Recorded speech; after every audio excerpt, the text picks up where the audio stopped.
The Intersection with Alan Mugabe.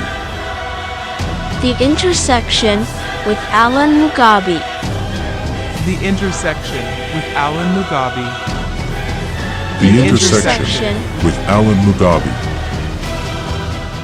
I want to start with a very interesting topic. Very interesting and very intriguing. Essomo lino lyetugenda okwogerako oba lyengenda okwogerako ku intersection yaffe eno. Lyessomo erikwata ku buddu obutali bwa slave wabula obuddu obwa servant. Obuddu obwa servant bwetwagala okwogerako olunaku olwaleero. Mu bumpimpi oba mu buwonvu njagala naawe okkirize gwe ali ku interception ali ku channel eno atagivuddeko nti nno obulamu bw'ensi eno butambulira mu mbeera efaanana nti buli omu yeesanga nga muddu wa munne mu ngeri emu oba endala. Kitegeeza ki ekyo? Nti ne Katonda bwe yali ng'atonda ensi eno twatondebwa kuweereza ye, twatondebwa kusinza ye. Tetwogera ku ekigambo servant kino bw'okizza mu lulimi Oluganda oba mu nnimi endala kiyinza okuleeta meanings ez'enjawulo. Kati bw'okiyita omuddu mazima oli ayinza okiwulira nga tekiwulika bulungi. Naye at this very moment I want to speak about a servant. Who is a servant? A servant, when you read and check through the dictionaries or you do some research, you find that a servant most of the times is the person who is hired or employed by someone to take care of certain things, to take care of a home, to take care of a business, to take care of a farm. Omuntu oyo ebiseera ebisinga oba ebiseera ebirala gwe tuyita steward aba ateereddwawo, and most of the times abantu bano baba bagenda kusasulwa omusaala. So neweesanga ng'oli specific on specific duties. You've been employed in a house to do domestic chores, to attend to the children, and that makes you a servant to that person. So it means that a servant is always devoted, a devoted helper, someone who is devoted to do something on behalf of their master. And same applies to a steward, devoted to do something to the perfection for their master. So therefore kyenjagala okuleetera muganda wange gwali ku intersection eno nti mu bulamu nga butubutambuza ffenna twesanga nga at a certain point we are going to be servants to a certain master. But now this day I want to talk about a servant of God, a servant in ministry or servant leadership. For example, abantu bangi twesanze nga wekituuka ku buweereza tetukyayagalira ddala kubeera baweereza. Ekigambo buweereza kivunulwa mu lulimi olufuutifuuti oba olulimi oluzungu ne kiyitibwa ministry oba minister, naye ng'ate ensibuko yaakyo yakubeera servant wa Katonda. Kati kitegeeza bwe mbeera servant wa Katonda, Katonda yatonda omuntu okuweereza. Kati abatudde Katonda n'atuyamba n'atuwa ku kisa, n'atuyamba n'atuwa ku maanyi goba ku magezi ge ne tutuuka mu bifo eby'okumuweererezaamu oba eby'obukulembeze. Fenno ffe baayise okubeera abaweereza b'abantu be bali. Okategeddeako abantu be bali betugwanidde okuweereza. Awo nno weewali embiranye olunaku olwaleero, weewali nti abantu abatuuse bakama baffe oba bataata baffe mwoyo, bamama baffe mwoyo, abakuze abalina we batuuse tebaagalira ddala kubeera baweereza. But God has set us aside or apart to be servants to his people, okuweereza abantu be. Kyova olaba nkugamba servant leadership is a philosophy and leadership style where the servant or where the leader prioritizes serving the needs of the others. Okawuliddeako, fostering a supportive and collaborative environment and empowering them or the team members to grow and to excel. Have you heard now? This is a servant leader. If I am a leader in any sphere, in any area, in business, in church, in a home, for example, a father in a home, when you go out to work, you are not working for yourself. You are working to cater for your family and that responsibility. And that makes you a servant for these people that you're catering for. simanyi oba okategedde gwali ku interception, simanyi oba kano okategedde, naye nga kikulu nnyo. Ekyo kikufuula gwagenda okukola okolerera abaana bo n'omukyala wo n'ennyumba yo yonna, kikufuula okubeera saavanti waabwe.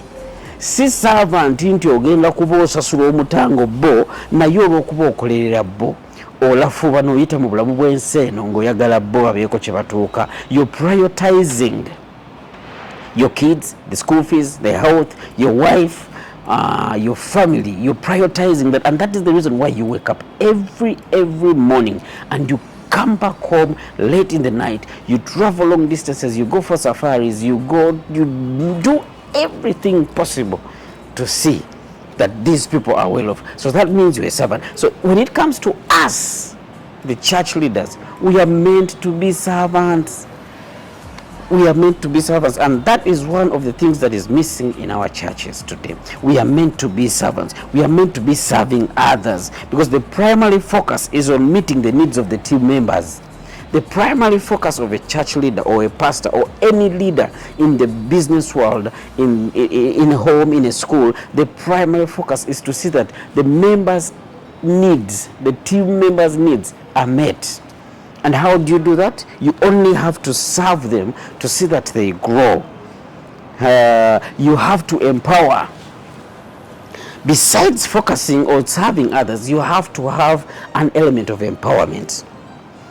Abantu bazzeemu amaanyi, baako ebintu byokola kati nga bakama baffe ku mirimu gye tukolera, baako bwe incentives bw'okanyugira mu baana, baako incentives z'okanyuga mu tiimu eyo, baako engeri gy'okyusa ove ku eno pressure njagala kino neetaaga kino wabula obeeko engeri gyo take them out to a simple dinner, to a simple lunch, take them out to the beach, take them out, empower them, show them that you appreciate what they do.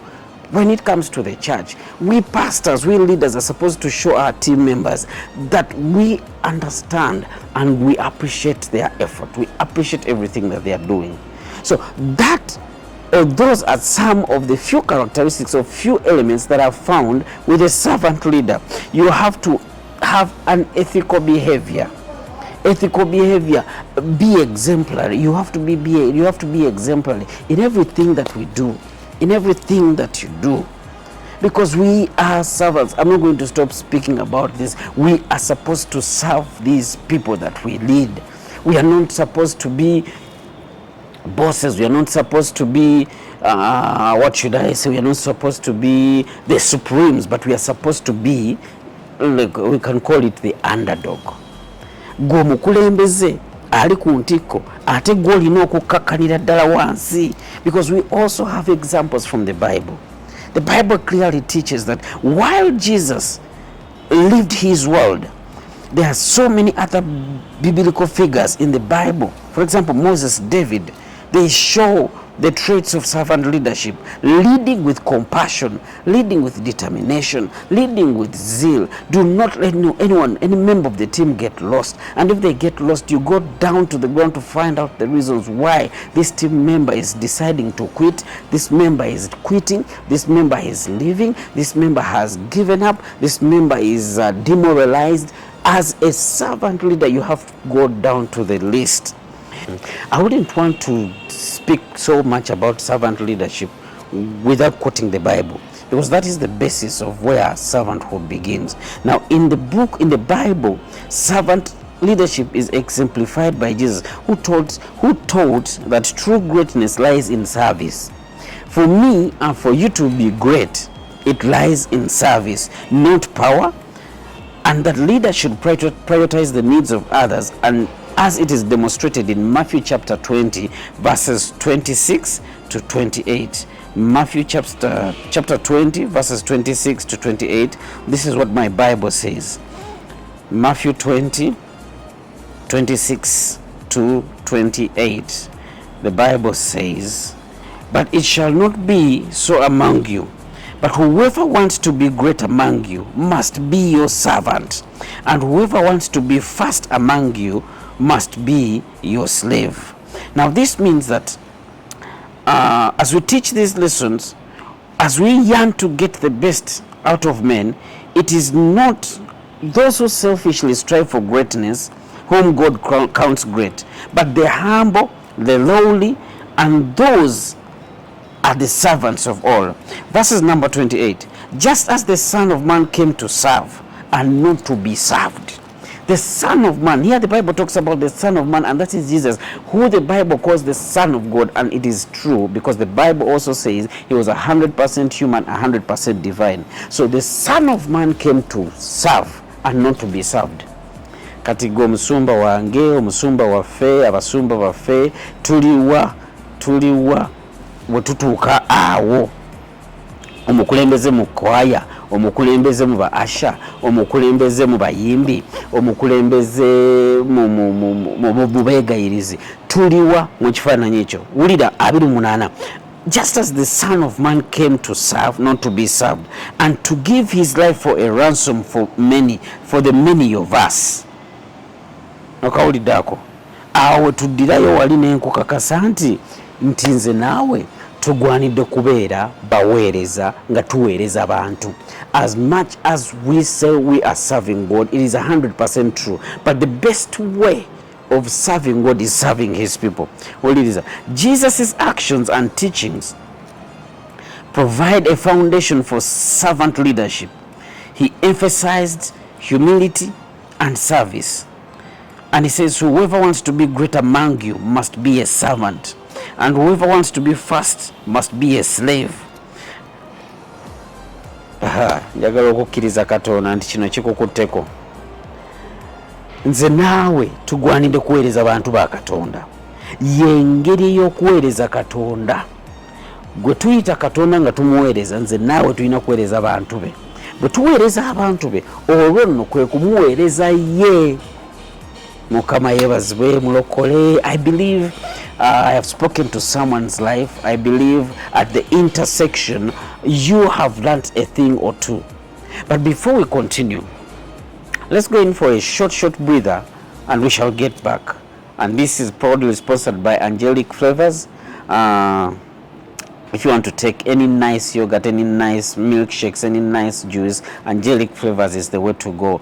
Contact her. Her numbers are going to be on the screen and you shall surely not get disappointed. The Intersection with Alan Mugabe.